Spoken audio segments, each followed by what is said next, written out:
کہ حضرت آدم علیہ السلام اور حضرت حوا علیہ السلام سے پہلے اس دنیا میں کیا تھا اور یہ دنیا کیسے بنی۔ اس بارے میں کئی روایات اور الگ الگ نظریے موجود ہیں۔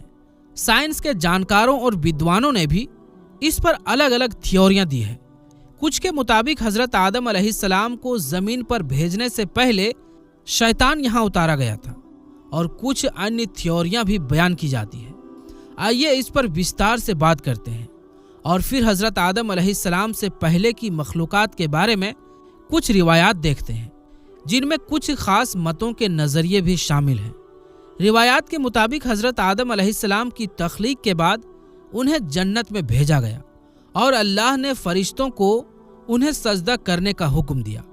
اس پر شیطان نے اس حکم کو ماننے سے انکار کر دیا، جس کی وجہ سے اسے جنت سے نکال کر زمین پر پھینک دیا گیا۔ یہاں وہ ہزاروں سال تک روتا رہا اور پھر اللہ سے قیامت تک کی مہلت لے کر حضرت آدم کی اولاد کو بھٹکانے کا ارادہ کیا۔ کیونکہ شیطان ایک جن تھا اور آگ سے بنا تھا، اس لیے مانا جاتا ہے کہ حضرت آدم علیہ السلام سے پہلے دنیا میں جنات موجود تھے۔ ان کے فساد اور بربادی کی وجہ سے اللہ نے فرشتوں کی فوج بھیج کر انہیں ختم کروا دیا اور بچے ہوئے جنات جزیروں اور سمندروں میں رہنے لگے۔ کچھ عیسائی ودوان اور ویگیانک مانتے ہیں کہ حضرت آدم علیہ السلام سے پہلے زمین پر ڈائناسور جیسی مخلوق موجود تھی، جو انسانوں کے آنے کے بعد دھیرے دھیرے ختم ہوتی گئی۔ کچھ ماہروں کا ماننا ہے کہ حضرت آدم علیہ السلام سے پہلے بھی انسانوں جیسی مخلوق زمین پر موجود تھی، جن کے ہڈیوں کے ڈھانچے ملے ہیں۔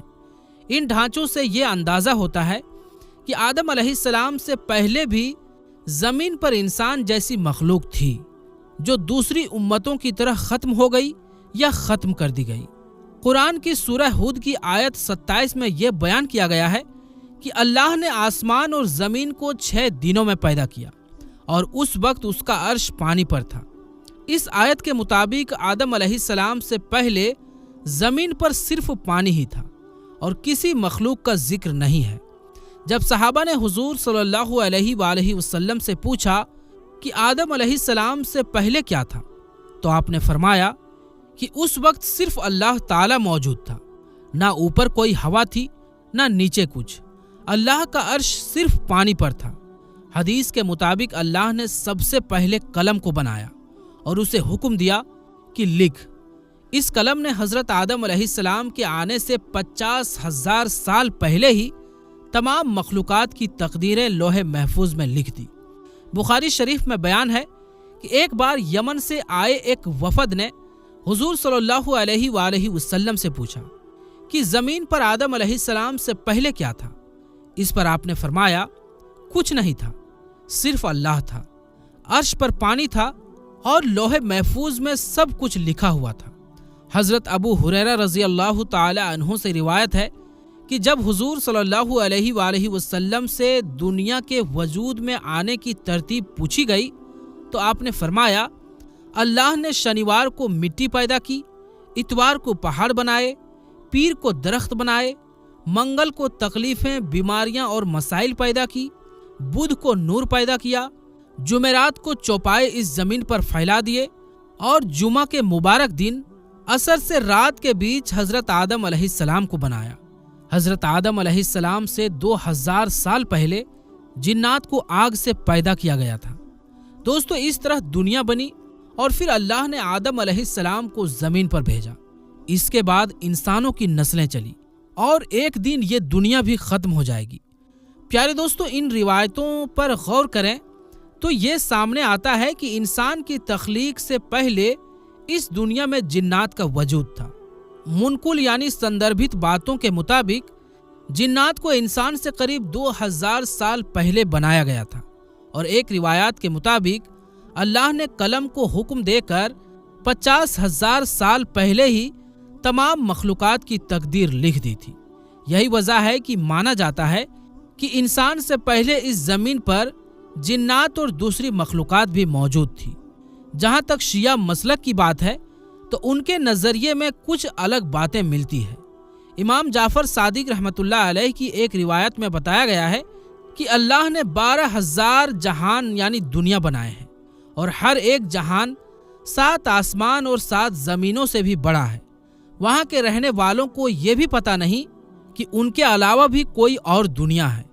ایک اور روایات میں ابن عباس رضی اللہ تعالی عنہ نے سوال کیا کہ آدم علیہ السلام سے پہلے اس زمین پر کون موجود تھا؟ اس پر نبی پاک صلی اللہ علیہ وسلم نے فرمایا کہ جن۔ ابن عباس نے پوچھا اور جن سے پہلے؟ آپ صلی اللہ علیہ وسلم نے فرمایا فرشتے۔ ابن عباس نے پھر سوال کیا اور فرشتوں سے پہلے؟ اس پر آپ صلی اللہ علیہ وسلم نے فرمایا آدم علیہ السلام۔ پھر ابن عباس رضی اللہ تعالی عنہ نے پوچھا کہ جن اور فرشتوں کے درمیان کتنا وقت تھا؟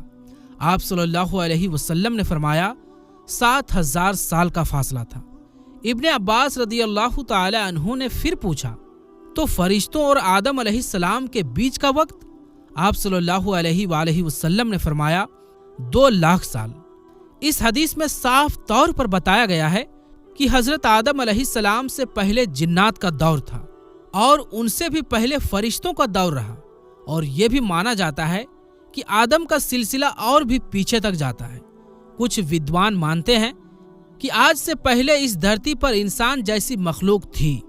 ان کا کہنا ہے کہ قریب 30,000 سال پہلے ایک نسل تھی جسے نندر تال کہا جاتا تھا۔ یہ نسل آج کے انسانوں سے الگ تھی، لیکن بعد میں وہ ختم ہو گئی اور اب جو انسان ہے وہ ان کی جگہ آئے۔ حالانکہ یہ صرف ان کے اندازے ہیں جو انہوں نے کچھ پرانے ڈھانچے اور ہڈیوں کی جانچ کے بعد لگائے ہیں، اور یہ پکی جانکاری نہیں ہے۔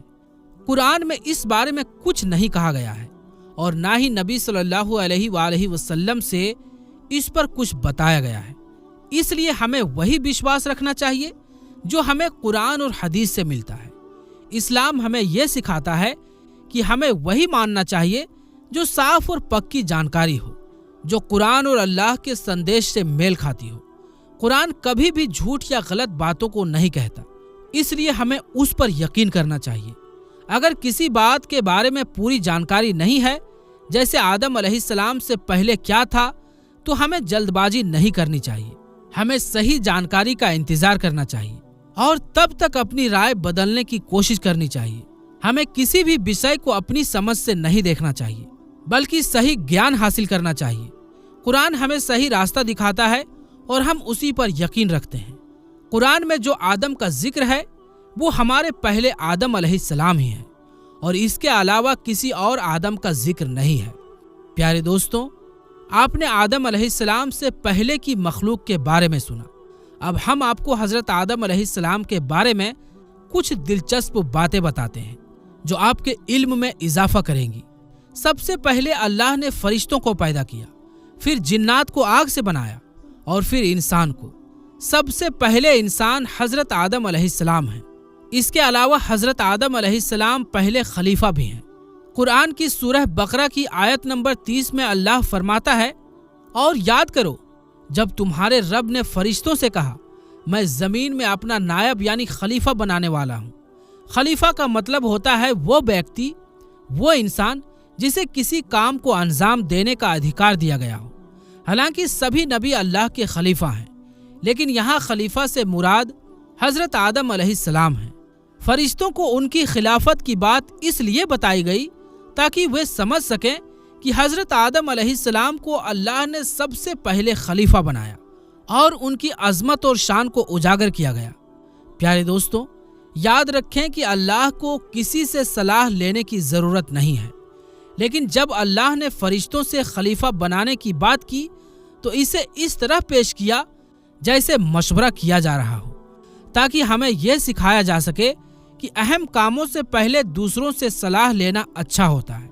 اس سے یہ بھی فائدہ ہوتا ہے کہ اگر کسی کے پاس اچھا سجھاؤ ہو تو وہ سامنے آ سکے اور کام بہتر طریقے سے کیا جا سکے۔ اللہ نے اپنے آخری نبی حضرت محمد مصطفیٰ صلی اللہ علیہ وآلہ وسلم کو بھی اپنے صحابیوں سے مشورہ کرنے کا حکم دیا۔ حالانکہ اللہ اور ان کے نبی کو کسی سے مشورہ کی ضرورت نہیں ہے، لیکن یہ ہمیں سکھانے کے لیے تھا کہ ہم بھی اپنے کاموں میں دوسروں سے صلاح لیں اور اچھے سے کام کریں۔ حضرت عبداللہ بن عباس رضی اللہ تعالی عنہ سے ایک حدیث ہے کہ جب یہ آیت کاموں میں مشورہ لو نازل ہوئی تو نبی صلی اللہ علیہ وآلہ وسلم نے فرمایا کہ اللہ اور ان کے رسول کو مشورے کی ضرورت نہیں ہے، لیکن اللہ نے اسے ہماری امت کے لیے ایک رحمت بنا دیا۔